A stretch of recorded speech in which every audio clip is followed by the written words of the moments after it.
Welcome to my new channel मिररिस्तान view. उम्मीद है कि आप तमाम लोग खैरियत से होंगे। तो आज से मैं आपको प्रोवाइड करूंगा एसएसटी और एचएसटी के जो एग्जामिनेशन होने वाले हैं उसके मोस्ट इम्पॉर्टेंट एमसीक्यूज। तो आपको मेरे चैनल का तमाम एमसीक्यूज मिलेंगे, तो आप मेरे चैनल को जल्दी से सब्सक्राइब कर लें, बेल के आइकन क्लिक कर लें ताकि आपको इस तरह की तमाम इन्फॉर्मेशन वक्त पर और फ़ौरन से मिलते रहे। तो हमारे पास जो फर्स्ट एमसीक्यूज है वक्त ज़ाया किए बगैर हम लोग स्टार्ट करते हैं। क्या लिखा हुआ है, which of the following method will use to separate the chalk powder from the water. वो कौन सा मेथड है जिसकी मदद से आप सेपरेट कर सकते हो, अलहदा कर सकते हो चॉक पाउडर को कहाँ से, वाटर में। तो हमारे पास ऑप्शन है एवापोरेशन, फिल्ट्रेशन। तो हम जाहिर सी बात जानते हैं कि filtration is a correct option, क्योंकि इसी की मदद से क्या हो सकता है, हमारे पास वाटर से चॉक को हम सेपरेट कर सकते हैं।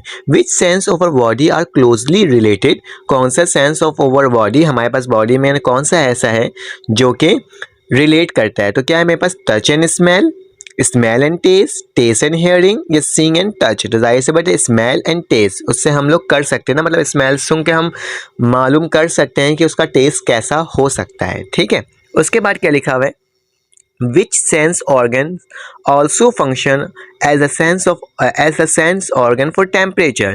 वो कौन सा ऐसा ऑर्गन है जो आपके पास टेम्परेचर को भी फील कर सकता है। तो हमारे पास क्या है, वो नोज है, टंग है, एयर है या आई है। सिर्फ टंग है जो कि हमारे पास क्या कर सकते हैं, जुबान जो होती है वो गर्म चीज़ को महसूस कर सकती है। अगर आप कोई गर्म चाय ही पी रहे होते हैं तो पता चल जाता है कि ये गर्म है। उसके बाद क्या लिखा हुआ है, how many taste buds are there on human tongue. Human tongue के अंदर कितने टेस्ट बर्ड्स होते हैं, तकरीबन 10,000 के करीब होते हैं। तो option number 1 is a correct. The taste buds are salty, bitter, sweet and sour. ठीक है, तो ऑप्शन नंबर हमारे पास क्या हो जाएगा, 2 इसका करेक्ट हो जाएगा। ठीक है, जूसी नहीं होगा, स्पाइसी नहीं होगा, नेस्टी भी नहीं होगा। The total length of the human small intestine is about. Total length कितनी होती है स्मॉल इंटेस्टाइन की, तो हमारे पास 6 मीटर होती है। कितनी होती है, 6 metre. How much time does food take to digest. कितना टाइम रिक्वायर है, कितना टाइम लगता है एक फूड को डाइजेस्ट मतलब हजम होने में। तो from 24 to 30 hours. Option number A is correct, 24 to 30। उसके बाद क्या लिखा हुआ है, उसके बाद लिखा हुआ है which of the flowing organ excrete the bile. कौन सी ऑर्गन जो एक्सक्रीट करती है बाइल को, तो वो है हमारे पास ऑप्शन नंबर 1 लीवर। ठीक है, जो एमसीक्यूज था हमारे पास उसमें एक्सक्रीट नहीं होना चाहिए था, उसमें सिक्रीट होना चाहिए था, तो फिर हमारे पास वो लीवर उसका करेक्ट आंसर होगा। नेक्स्ट एमसीक्यूज क्या लिखा हुआ है हमारे पास, the chew food which passes from uvula to stomach is known as. हमारे पास क्या होता है, इसका बोलस होता है। ठीक है, तो हमारे पास ऑप्शन नंबर 2 इसका करेक्ट आंसर। उसके बाद क्या लिखा हुआ है, haemoglobin is the combination of.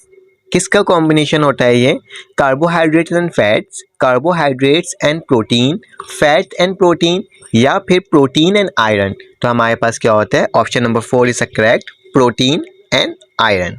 उसके बाद क्या लिखा हुआ है, top 2 chambers of heart are known as atria. तो हमारे पास option number 1 is correct.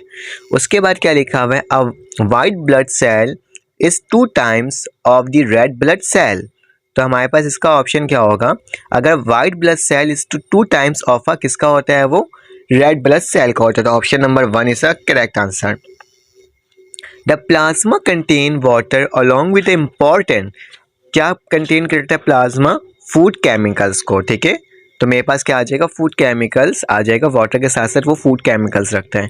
When the atria contract ventricles, तो वो क्या होता है, रिलैक्स हो जाता है। तो हमारे पास क्या आ जाएगा, option number 1 is a correct answer. The separation method that involve heating to change liquid into a gas is known as evaporation.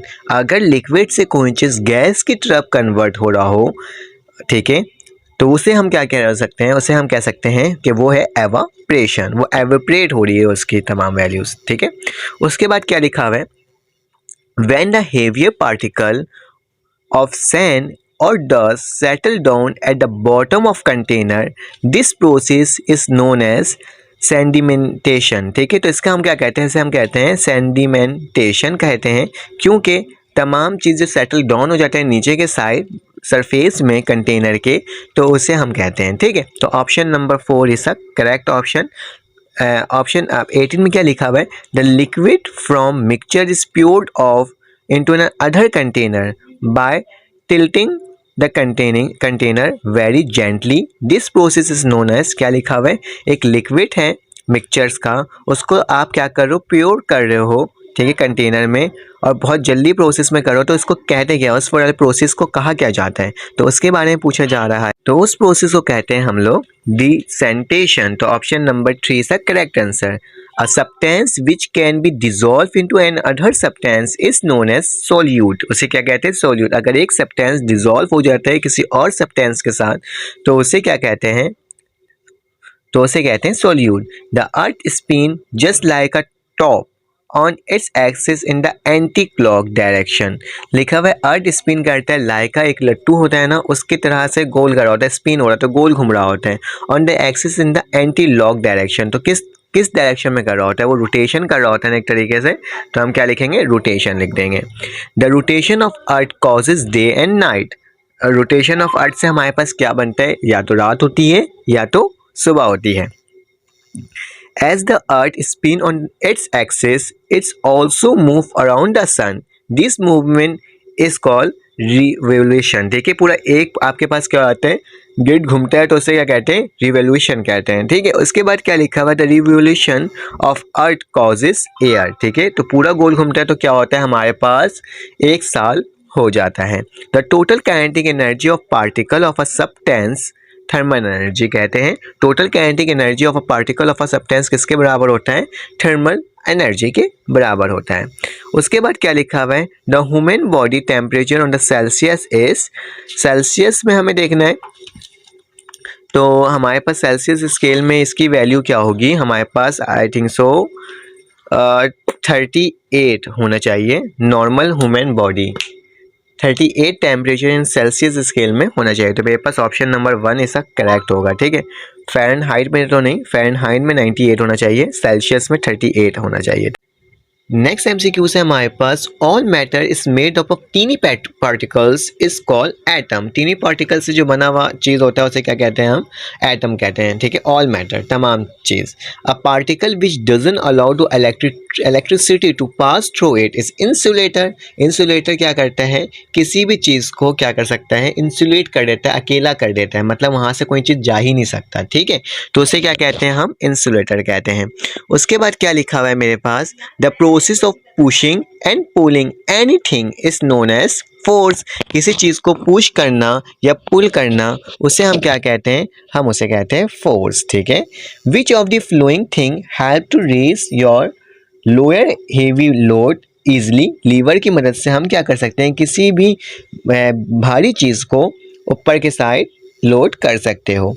A lever consist of the rigid bar that rest and move on support call, उसको क्या कहते हैं? हम लोग fulcrum कहते हैं या फिर पिवट कहते हैं। ठीक है, जिसकी मदद से वो क्या होता है? वो चल रहा होता है। ठीक है, उसके बाद क्या लिखा हुआ है? The control centre of a cell is nucleus. Control centre क्या होता है? न्यूक्लियस होता है। Which of the following part of the cell is the common to plant and animal. तो सेल मेम्ब्रेन दोनों में कॉमन होता है। ठीक है, कौन सा ऐसा पार्ट है जो प्लांट में भी होता है और एनिमल में भी होता है?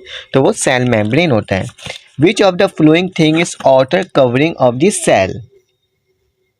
तो इसका ऑप्शन हमारे पास सेल मेम्ब्रेन हो जाएगा। Option number 3 is the correct. Which of the following thing look like bubble in structure. तो vacuole is look like a bubble in structure. उसके बाद क्या लिखा हुआ है? The main function of vacuole is to store food water and waste substance. ठीक है, क्या करता है? स्टोर करता है फूड को, वाटर को एंड वेस्ट सब्सटेंस को। ठीक है, तो मेरे पास ये आ जाएगा। इसके पास which of the following part of the cell work like a goal keeper.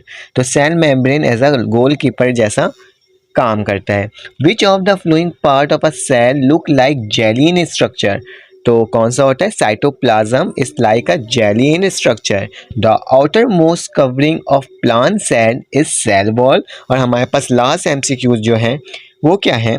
The cell wall is made up of tough material is called cellulose. ठीक है, तो हमारे पास ये वाला जवाब, मैं तकरीबन आपको 40 MCQs बताए हैं इसके। इंशाल्लाह नेक्स्ट टाइम इसी के आगे कंटिन्यू करेंगे। तो अगर आपको ये वीडियो अच्छी लगी हो तो आप लाइक कर दीजिएगा, सब्सक्राइब कर दीजिएगा, बेल के आइकन को क्लिक कर दीजिएगा। फिर आपसे मुलाकात होगी एक न्यू वीडियो में। अल्लाह हाफ़िज़।